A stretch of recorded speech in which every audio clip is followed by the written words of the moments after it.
We're going to do the MMA Analyst now. If you guys haven't seen, there's a technique talk. I used to do technique talk segments. I did one with him. It's probably the most popular one I did on the future of striking. He's one of my favorite analysts. If not, well, I have a lot of favorites, I guess, but he's certainly up there. And I'm happy that he is joining us now on Skype. Striking coach for many of the world's best fighters, Jon Jones, many others at Jackson Wink. The one and only Brandon Gibson joins us for the MMA Hours Monday Morning Analyst. How are you, sir? How is lovely Albuquerque, New Mexico? It's a gorgeous morning out here. Very, very nice morning. All right, so let's start with the main event. I'd love to get your perspective on that. What can you say about the striking of Dustin Poirier? Why did it contribute to his winning? First off, I love the fight. I think Mr. Poirier is the new king of violence in the UFC. I was really impressed with his striking. I was more impressed with his composure. I think he was able to really keep the focus, especially, after Eddie had him mounted through the legal 12-6 elbow. I think a lot of fighters would be flustered in that position. He was able to stay calm, stay focused, and find his openings.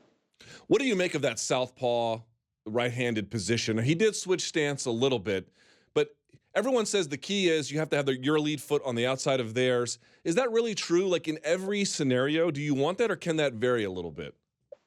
No, I definitely think there's a lot of opportunities to vary it. I train a lot of southpaw fighters, and one thing I look for is for them to dictate when they're on the inside. I think Manny Pacquiao is the best example of that. So probably 9 out of 10 times you want to have that outside control, but when you choose to go to the inside, you need to be the one to dictate it first. And Dustin did a really good job with that, especially chasing Alvarez against the fence. He knew when to switch and when to flank, and then when to keep the long outside attacks going.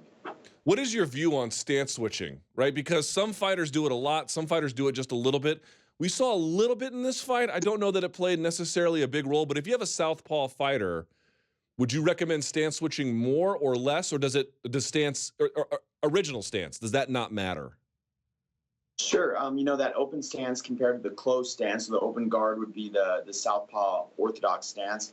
I think the biggest thing is when you do have a fighter that switches, teaching them when and how, and the defense that goes along with it first and foremost. I think a lot of the guys have their orthodox tricks or their southpaw tricks, and when I watch tape, we know, okay, if they switch, they're typically going to do this, but their defense isn't polished. So when I see the guys switch, I think it's key to know what's coming and what they're open for.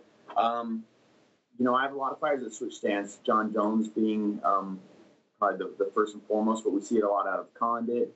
I got Cerrone switching some southpaw the last few fights. So I'm a big believer in it, but I'm a big believer in their defense in both stances first before it's implemented into the fights. Irrespective of this fight, just in general, when you watch MMA or UFC today, what's the biggest problem you see with guys trying to switch stance? Defense and then range awareness. I think some guys are really good at their off stance, maybe from a kicking range or a boxing range, but not always from a clinch range or getting their levels going. So, but I think we're going to continue to see an evolution of it. Guys like Dillashaw that are fighting this weekend are great stance switchers. Cruz, I think we see it a lot at the lighter weights, and we're starting to see it more at the heavier weights. And someone was asking about how Poirier would do against some of the other top lightweights. It's a mixed martial arts fight, so it could involve many variables. But let me just ask you from the striking perspective, how good is his striking at lightweight? Oh, I love it. I think he looks powerful. He looks fast. He looks very well conditioned. I think 155 is the weight class he needs to be at. I don't remember seeing him going back to featherweight. And I think he can hang with the best of them. I would love to see how he matches up against Ferguson or Kevin Lee or Pettis, or I guess it's not Pettis, but there's a lot of great guys that I want to see him matched up against. Then it takes us to Eddie Alvarez. I thought Eddie had a pretty good game plan, right? He was trying to feint, he was trying to work at boxing range, but and he had moments. Don't get me wrong, like he didn't look bad by any stretch, but I don't know. Like I kept thinking that Poirier kept finding that calf kick, and he just kept finding a way to put the fight at his boxing range. What did you see from Eddie? I think Eddie's great when he gets the pressure going.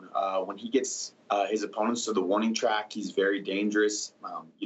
We saw it in the Gaethje fight. We saw it against Pettis. He's great when he's the one dictating the pressure, but I think against a guy like Eddie, you have to be able to pressure back and you have to be able to not give ground. And Dustin did a really good job of that. So let's take that now to the co-main event. Josie Aldo, what a win! Were you like us, where we're like, dude, when he was crying, I'm not a Jose hater, I'm not a Jose fan, but I got emotional about it.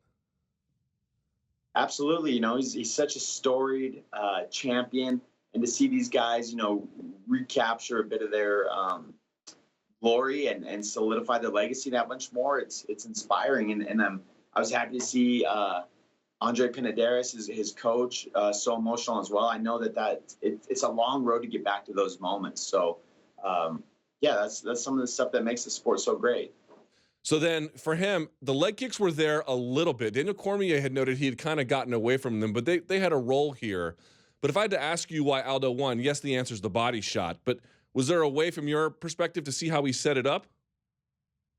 Yeah, he really got Stevens getting his frame up. So the more Jose threw that right overhand, which is kind of like the classic Dutch Thai boxing style, getting their frame to come out, getting the frame out, that, Stevens blocked the right hand, but his guard was up so high, it just left that body shot really, really open. And Jose not only threw the left hook to the body so well, but he closed distance off that right hand. You look, you see him spring into that left hook, and it was a great moment. And seeing it's always two steps. You always get one or two, and then you feel it. And you saw it on Stevens' face, and it was kind of like a wince grimace, but like you got me.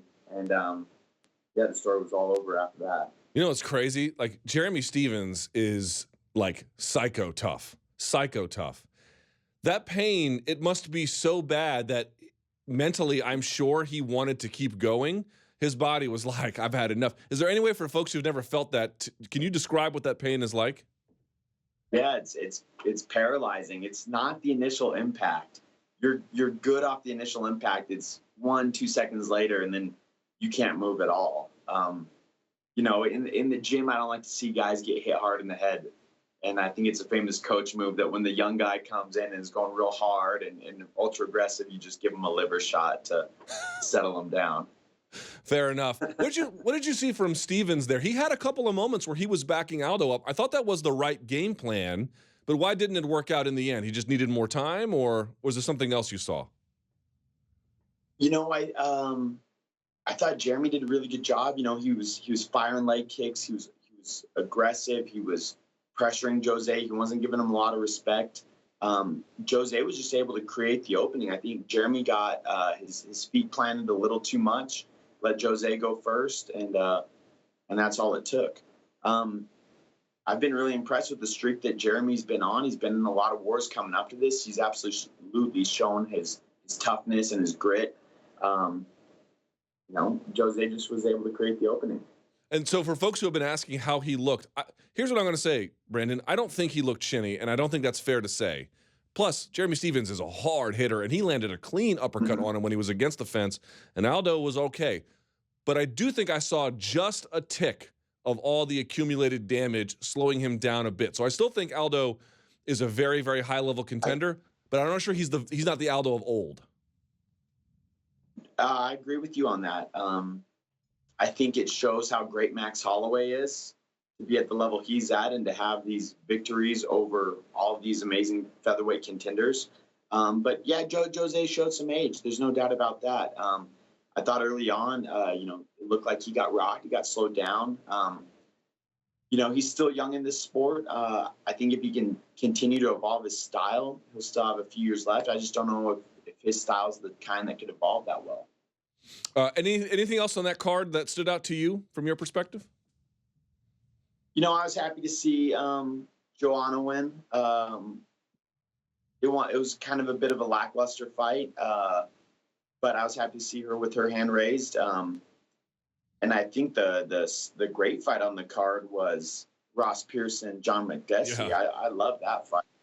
That was a great one to see, just a bloody back and forth. McDessie did such a good job controlling the boxing range and finding the pull counters against Ross. And Ross was in it until the very last second. So that was a fun scrap. Fair to say that you think Makdessi is reborn at Rufus Sport? And this is not a slight at Faraz and TriStar. Their reputation speaks for itself. They've produced world champions, and they will continue to do so. But not everybody's the right fit for every place. He seems to be thriving at Rufus Sport. Yeah, I think, Makdessi and Rufus are really starting to click together. And sometimes that's what it needs. Like, TriStar is obviously a great gym. I've gone through it myself where I have a really good fighter, and sometimes you just get to a point where you get a little stagnant. You get caught in your rhythms, and it's good for those fighters to get out and try some new stuff. And, speaking of that, I'm actually sending Carlos Condit up to TriStar. He's going to get a little work in with Rory and Faraz and help Rory for the Mousasi fight. So I'm happy that Carlos gets to go out there and get a new look and pick up some new tools and be in a new atmosphere and environment. So, absolutely. How did that come about? That's an interesting development. Yeah, I think Carlos and Rory just, talked, and the offer was there and the opportunity and the timing was right. So, go for it. Wow, great. Now, I know that there's a big fight coming up that you're invested in, UFC 227, the main event. Cody Garbrandt is going to be looking to get his title back when he faces TJ Dillashaw. Let's break this down just a little bit. Let's start with TJ first. I have to tell you, when I watch him strike, boy, I have a lot of trouble following what he's doing. I gather that it's a lot of fakes, it's a lot of feints, but tell me from your perspective, it's so many angle changes, it's so many speed changes with his hand, with his positioning. How would you describe the striking, modern striking of TJ Dillashaw? I actually just got back from Los Angeles this weekend. I went to train my good friend Cub Swanson, and he's at the training lab with TJ. So I was able to see TJ work a little bit this weekend. And, TJ and Ludwig have really built up a good system of repetition, catch you on that same pattern. So I see TJ setting a lot of traps. He's very good in both stances. He has wonderful entries. Very good on his fakes, very good on his level changes, and the takedown's always there with TJ. He showed it in his fight against Lineker. If he wants to fight the pace that way, I think he definitely can set up some great takedowns. How do you? And I'm not asking you to reveal a game plan necessarily, but how do you beat a guy like TJ Dillashaw, assuming that wrestling is not an option? I think the exchange Cody caught him with at the end of the first round in their first bout is kind of how you get TJ. You let TJ come to you, and you look to find power shots. That's how Dotson caught him back in the day. I think you have to be patient with TJ. I think you almost have to counterfight him. Or you pressure him so hard that you force him to flank off, and you find some power shot openings there. And now it brings us to Cody. Go ahead. I'm sorry. No, he's a tricky fighter to fight. That's for sure. You can't bite on everything, and he brings a lot of power. Well, one thing I've noticed about Cody, and we had Dominic Cruz on the show, he believes that Cody's going to win. I mean, he wasn't like adamant about it, but that was the way he was leaning. And he believes that Cody was really impacted by the back injury at UFC 217. Do you share that assessment? I worked with Cody a little bit at the start of his camp for 217. We went out to Austin together, and I could see that his back was troubling him, and I think that was an injury that plagued him throughout the camp. So, Cody wouldn't want me to make any excuses for him, but, those kind of injuries, especially a back injury, can take its toll on a training camp. So I hear Cody's been super healthy this camp, and I think it could absolutely make a difference. Cody has the power to finish anybody at 135, and he definitely has the speed. He's been champion. I think he's hungry. I think he's hungry to come back. Stylistically, I think these guys, they could be 50-50 every time they fight. I really do. They both have so much power and technique, and they're both the new age kind of fighter. I'm excited for this one. Aside from Cody's noted power, what would you say is his best technical asset? Cody has sharp eyes. He has very sharp eyes and very good range awareness. Those are hard things to teach. That just comes with years and years and years of martial arts. His boxing movement is so refined. Some guys need big moves to set up their angles. Cody's just like the little quarter step guy, and he has you on an angle, and he's safe, and he's going first. Yeah, Cody's and he's ultra aggressive. That's a hard thing to teach. He just bites down and goes forward. Fair enough. With the time we have remaining, one of your other understudies, Jon Jones, put up a reflective post on Instagram. I believe it was the 1-year anniversary of his win over Cormier. And I don't want to get into those details, but he did say something kind of interesting, that he believes that when he comes back, whenever that is, that he's going to be another level above what he already was back then, which, if you're looking back at what he showed then, was another level above what he was before. But my question to you is, like, how? It's not that I don't believe it. I'm perfectly willing to believe it. It's that, how do you maintain that kind of growth in the absence of competition? Yeah, absolutely. And he's had long periods of breaks. Like, there was a long layoff to the first DC fight. There was a long layoff to the OSP fight. There was a long layoff to the DC2 match. But I also think that this is a game where guys are paying too high of a price in training camps and in sparring leading up to fights. So Jon's layoff definitely has some benefits. But you're right, like the lack of competition could also be a hindrance at times. So it's going to be a balance, but we never have a problem getting Jon Jones fired up. He's a special champion. He has a very special mindset, and he'll get in there and I believe reclaim everything that he ever had and more. I told him the other day that I think greatness and his legacy continue to await us. Like, we're not there yet. Do you think, how do I ask this? We already knew he was a great wrestler. That was true before he even really got into MMA, right? How much better of a striker can he be? Like, again, the other question is, how much more growth is still possible? I think there's still a lot of growth possible. Jon's in his 30s now. I think he's really starting to develop the one strike knockout power, and we saw that in the last DC fight. Before that, Jon was like a break him down finish, where guys were never just out cold unconscious. I think now Jon's really developing a lot of power for 205, and he's going to really start putting guys to sleep. Do you think he has any interest? I mean, I realize I'm asking you to speculate, so I apologize. But do you think he has any interest to compete at heavyweight? Yeah, absolutely. I think the goal right now, when he returns, would be to claim back the light heavyweight crown. But Jon has a frame and definitely the technique and the size to compete at heavyweight. And who knows, maybe they make a 225 cruiserweight one day, or a 195. I think Jon would have a lot of interest in different weight categories, not just heavyweight. Before we go, the co-main event, I believe, for UFC 227, Demetrious Johnson is going to face Henry Cejudo. Let me pitch to you the question as follows. What does Henry Cejudo need to do to win? Because it appears Mighty Mouse is quite the puzzle for everyone to figure out. As myself included, I think I've cornered 15 rounds against Demetrious, and I've not figured him out yet. So props to him and Matt Hume on a great job. I still want another bite at that one for sure. The stopping Demetrious. If you let Demetrious control the pace, he's going to wear the guys down. Like, I think he fights at the highest pace out of any MMA fighter in any weight class. So Cejudo's going to have to stop him and control him, whether that's on the fence, whether that's on the ground. I think trying to carry Demetrious into some deep waters and slow him down is the only way to beat him. I don't see Cejudo maintaining the same output that DJ can. All right. Any other, by the way, are you keeping up with boxing these days? A little bit. I watched Mike Garcia and Robert Easter the other night, so I try my best to keep up with boxing. That's probably one sport outside the MMA realm I try to follow. You don't watch too much kickboxing? I watched a little bit of that karate combat on Fight Pass the other day. That was cool. I'll watch Glory.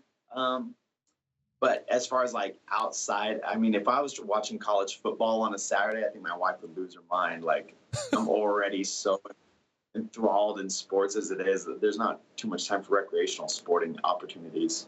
I was just going to say, before we let you go, I've been watching and I've been very impressed by is this kid from New Orleans, Regis Prograis. He looks amazing. Oh, yeah. A little bit of him.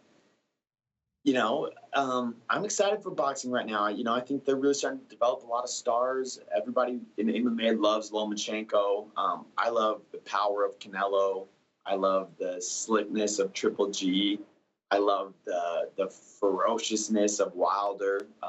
I like the work ethic of Joshua. There's a lot of stars right now, and I'm always looking for different athletes that can inspire me, or from a psychological stance or a technical stance. So I try to do my best to keep up, because everything's changing so fast. All right. Well, we appreciate it. You can follow him on Twitter at 6GunGibson. By the way, are you going to LA for the fights? I think I'm not going to corner Cub. He has a real good team with him, so I may just go out as a fan and spectate. All right. Well, you have certainly earned the right to spectate. Thank you so much for your wisdom and your insight. We always appreciate it, and I'll see you on the road. Yes, sir. Thank you, Luke. Always a pleasure.